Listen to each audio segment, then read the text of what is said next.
ये तहसील 6 थाने हैं सर उसमें। जमानिया उसी में कभी छोटी सी तहसील से और बनाए हैं, अभी पूरी तरह से फंक्शन नहीं हुई है।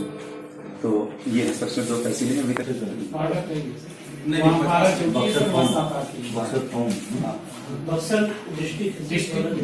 डिस्ट्रिक्ट हेडक्वार्टर ये सर वही ये प्रश्न सर।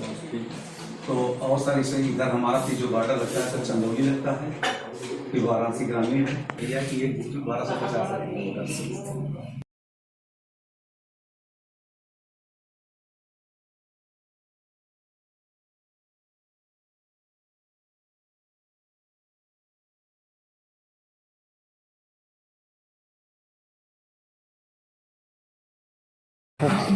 आज मैं जनपद गाजीपुर का भ्रमण पर आया हूँ सभी क्षेत्राधिकारियों के साथ और चुनाव कार्यालय और LIU सबके साथ अभी बैठक कर रहा हूँ और इसमें सभी से ये जानकारी प्राप्त की गई है अपना अपना सर्किल में जो संवेदनशील मतदान केंद्र क्या है और वल्नरेबल क्षेत्र क्या है और अपराधी तत्व जो है ज़्यादा किस किस क्षेत्र में है उनका गतिविधियों के बारे में सब चीज़ों के बारे में जानकारी किया है।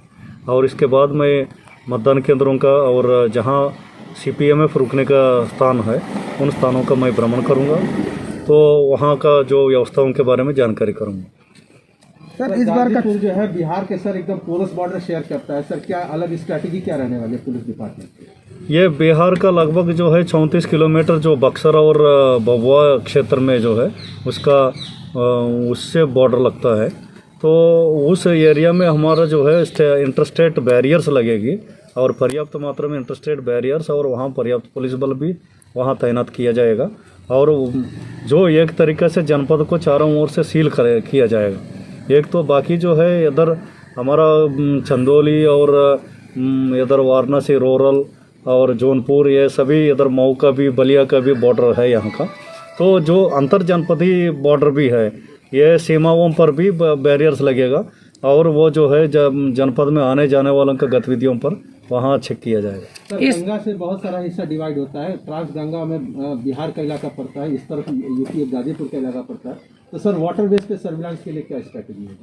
वाटरवेज का भी जो क्योंकि PAC भी मिलता है फिर वहाँ PAC का जो डिप्लॉयमेंट होगा और उस तरीके से जो वाटर बॉडीज़ का जो माध्यम से कोई भी इधर की तरफ आने का प्रयास होगा तो वहाँ बैरियर पर वो चेक करके फिर उसका खिलाफ कार्रवाई होगी। सर इस बार का चुनाव जो 2022 जो चुनाव होना है क्या पुलिस विभाग के लिए चुनौती रहेगी या क्या रहेगा? नहीं, चुनाव तो हर बार चुनौती रहती है, तो इस बार जो है काफ़ी अपराधियों के विरुद्ध बहुत पहले से अच्छा कार्रवाई हो चुकी है और काफ़ी उनका संपत्तियों का कुर्की की गई है और इस समय पुलिस का दबदबा ज़्यादा है और उनका जो है पुलिस का सक्रियता बहुत ज़्यादा है। तो विगत सालों के कंपैरिजन में हम देखेंगे अब इस समय जो है पुलिस का जो काफ़ी जो मजबूत दिखाई दे रहा है, तो इस वजह से जो मुझे लगता है पिछले सालों का कंपैरिजन में इस बार हमारा स्थिति काफ़ी अच्छी है। इस बार के चुनाव में उत्तर प्रदेश पुलिस क्या चुनाव कराने में सक्षम है या फिर CRPF BSF लगाए जाएंगे? नहीं, पैरामिलिट्री फोर्स लगाने का जो निर्णय केंद्रीय निर्वाचन आयोग का है तो वो हर बार लगता है निष्पक्ष और जो शांतिपूर्ण चुनाव कराने के लिए केंद्रीय पुलिस बल लगती है। तो इस बार भी 3 कंपनी ऑलरेडी आ चुकी है, वो जो है एरिया डोमिनेशन के लिए 3 सर्किल एरिया में उनको लगा दिया गया और सभी बाकी जो शेष कंपनियां जो आएगी तो हर मतदान केंद्र पर CPMF का फोर्स डिप्लॉय होगा। सर इस बार नंबर ऑफ बूथ्स बढ़ा दिए गए हैं, तो क्या उसी क्वांटम में पुलिस फोर्स के सामने भी चैलेंज रहेगा कि हर बूथ को कवर करना, सिक्योरिटी कवर देना? हर बूथ को कवर किया जाएगा। ये केंद्रीय पुलिस बल से भी हमारा स्थानीय पुलिस से भी जो है हर मतदान केंद्र कवर होगा और साथ में PAC भी मिल रहा है, PAC का भी डिप्लॉयमेंट होगी।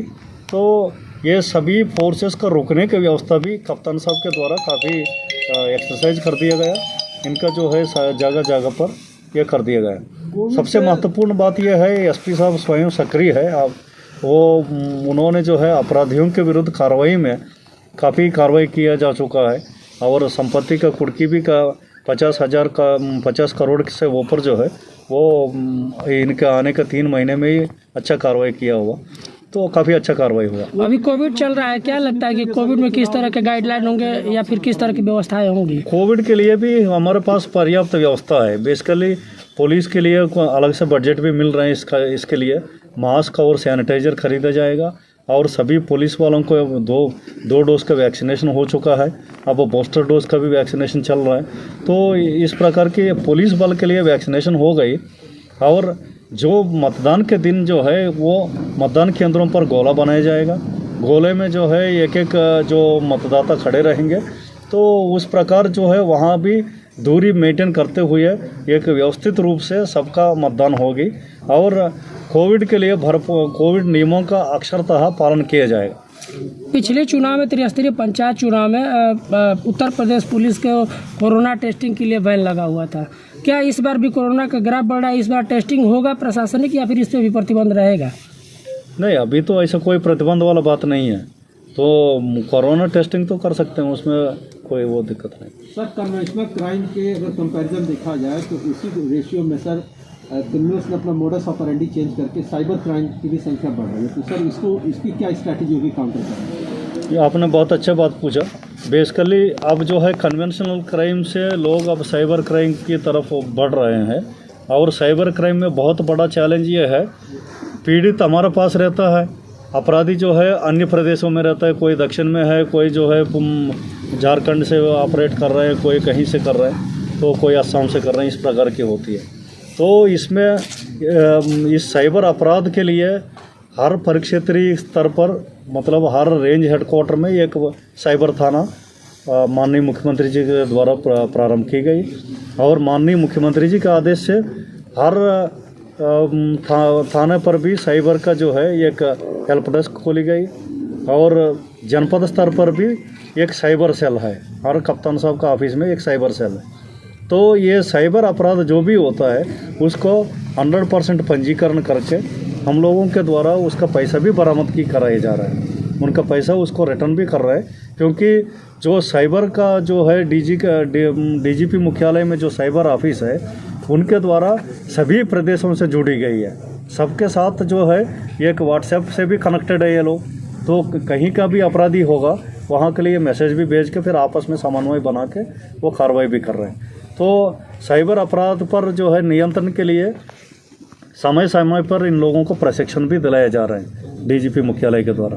तो इस समय हमारा डीजीपी महोदय का जो मुख्य प्राथमिकताओं में साइबर अपराध एक है। धन्यवाद।